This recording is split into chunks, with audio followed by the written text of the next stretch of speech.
வந்தது, சுதந்திரம் என்பது சும்மாவா வந்தது. பிளாசி முதல் செங்கோட்டை வரை உரை ஓவியம். சுதந்திரம் என்பது சும்மாவா வந்தது. சுயராஜ்ய கட்சியின் காரணத்தால் தான் சைமன் குழு அமைக்கப்பட்டது என்று கூறினீர்கள்.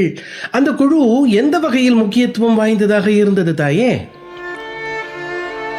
மகனே, சைமன் குழு அமைக்கப்பட்டதன் பின்னணியே அதை பற்றி தெளிவாக சொல்லிவிடும்.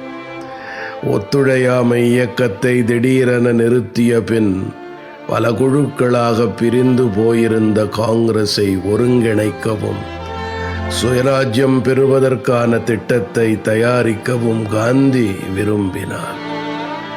அதன்படி 1924 நவம்பரில் பம்பாயில் ஒரு அனைத்து கட்சி மாநாடு கூட்டப்பட்டது.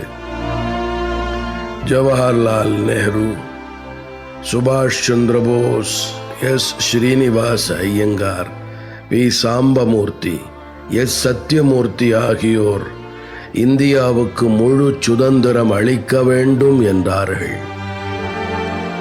1926 சட்ட மறுப்பு இயக்கத்தை தொடங்க வேண்டும் என்று எஸ் சத்யமூர்த்தி காங்கிரஸை வலியுறுத்தினான். இரட்டை ஆட்சிக்கு எதிராக சுயராஜ்ய கட்சியினர் சட்டமன்றத்திற்குள் ஒத்துழையாமை இயக்கத்தை வெற்றிகரமாக கையாண்டார்கள்.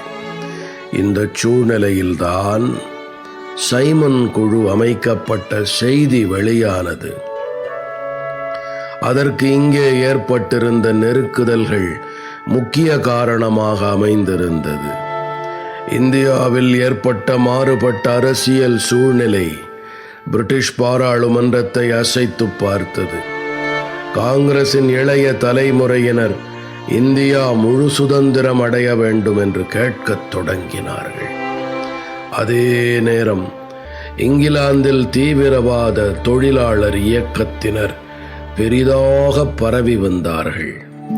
அவர்கள் இந்தியாவுக்கு டொமினியன் அந்தஸ்து அளிக்க வேண்டும் என்று வலியுறுத்தினார்கள்.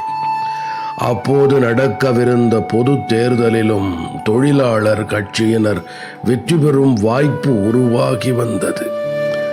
இதனால் 1927 நவம்பர் 26 ஒரு ராயல் கமிஷன் அமைக்கப்பட்டது.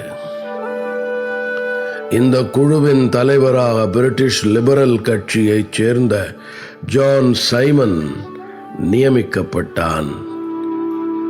அதில் மேலும் 7 உறுப்பினர்கள் இடம் பெற்றார்கள். அனைவருமே ஆங்கிலேயர்கள்தான். இந்தியாவில் இரட்டை ஆட்சி செயல்படுவதை ஆராய்ந்து மேலும் செய்யப்பட வேண்டிய சீர்திருத்தங்களை குறித்து பரிந்துரைப்பதுதான் சைமன் குழுவின் நோக்கமாக இருந்தது. ஆனால் இந்த குழுவில் இந்தியர் எவரும் இடம் பெறாதது இந்திய தலைவர்களுக்கு பெரும் ஏமாற்றத்தையும் கோபத்தையும் ஏற்படுத்தியது. ஆனால் இதற்கு பதில் கொடுப்பது போல் இந்திய விவகார செயலாளர் பீர்கன் ஹெட் ஒரு காரணத்தை சொன்னான். இந்தியாவில் உள்ள எல்லா அரசியல் கட்சிகளுக்கும் இடம் கொடுத்தால் சைமன் குழு அளவுக்கு மீறி பெருத்துவிடும் என்றான். இது இந்திய தலைவர்களை மேலும் கோபம் கொள்ள வைத்தது. 1927 டிசம்பரில் மதராஸில் கூடிய காங்கிரஸில் சைமன் குழுவை புறக்கணிப்பது என்று தீர்மானித்தார்கள். அதன்படி சைமன் குழு 1928 பிப்ரவரி 3 பம்பாய்க்கு வந்தபோது கருப்பு கொடி காட்டி சைமனே திரும்பிப்போ என்று கோஷமிட்டார்கள். அன்று இந்தியா முழுவதும் முழு கடையடைப்பு நடத்தப்பட்டது. மதராஸில் பெரும் கலவரம் ஏற்பட்டது. துப்பாக்கிச் சூட்டில் சிலர் உயிரிழந்தார்கள், பலர் காயமடைந்தார்கள். மதராஸ் உயர் நீதிமன்ற கட்டிடத்தில் வைக்கப்பட்டிருந்த ஒரு தியாகியின் உடலுக்கு அஞ்சலி செலுத்தச் சென்றான் டி பிரகாசம். அவனை போலீசார் தடுத்தார்கள். அப்போது தன் மார்பை திறந்து காட்டியபடி தீரமுடன் முன்னேறிய பிரகாசம் தன்னை சுடுமாறு கோரினான். அந்த நெஞ்சுறுதிக்காக அவனை ஆந்திர கேசரி என்றார்கள் மக்கள். கல்கத்தாவில் ஸ்ரத்தானந்தா பூங்காவில் கூடிய பிரம்மாண்டமான கூட்டத்தில் பிரிட்டிஷ் பொருள்கள் புறக்கணிப்பின் மூலம் சைமன் குழுவுக்கு எதிர்ப்பு தெரிவித்தார்கள். அங்கே மாணவர்களுக்கும் போலீசுக்கும் இடையே மோதல் ஏற்பட்டது. தில்லியில் மூர்க்கத்தனமான ஆர்ப்பாட்டம் நடந்தது. லக்னோவில் நேருவும் தொண்டர்களும் தாக்கப்பட்டார்கள். பட்னாவில் பலத்த எதிர்ப்புடன் கூடிய போராட்டம் நடந்தது. லாகூரில் லாலா லஜ்பத் ராய் தலைமையில் பெரும் ஆர்ப்பாட்டம் நடந்தது. அப்போது போலீஸ் அதிகாரி சாண்டர்ஸ் என்பவன் லாலா லஜ்பத் ராயை கொடூரமாக தாக்கினான்.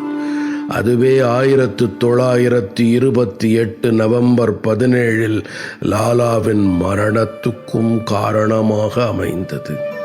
இப்படி மதராஸ், தில்லி, லாகூர், லக்னோ, பட்னா இந்த இடங்களில் நடந்த வன்முறைகளை தவிர மற்ற இடங்களுக்கு சைமன் குழு பெரிய எதிர்ப்பு ஏதுமின்றி அமைதியாகவே சென்று வந்தது. ஆய்வுகளை முடித்துவிட்டு 1929 மார்ச் 31 அன்று சைமன் குழு பம்பாயை விட்டு புறப்பட்டு சென்றது.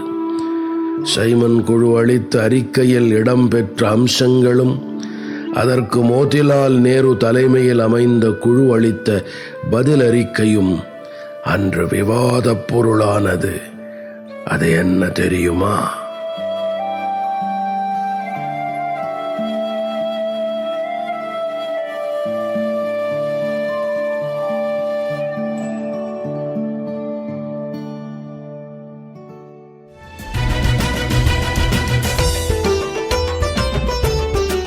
பிளாசி முதல் செங்கோட்டை வரை உரை ஓவியம் கேட்டீர்கள்.